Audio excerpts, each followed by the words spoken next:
Kami ang mga anak ng mga sundalong Amerikano na nadestino sa mga base militar ng Pilipinas noon.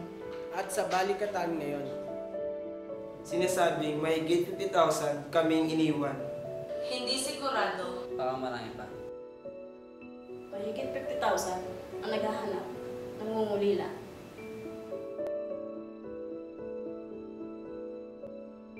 May mga sumuko na Nawala ng pag-asa. naghirap. Yung mga sumikap. At nagtagumpay. Iba't ibang kulay Kwento. at karanasan. I'm Karen Ann Edrosolo, 22 years old. Ako si James, 55 years old. Hi, I'm Kevin, 21 years old. I'm 27 years old. I'm 50 years old. I'm Daniel, 7 years old. I'm Karen, 19 years old, a Filipino-American. Ako si Mark, 24 years old. 23 years old. I'm 24. I'm 14 years old. 42 years old.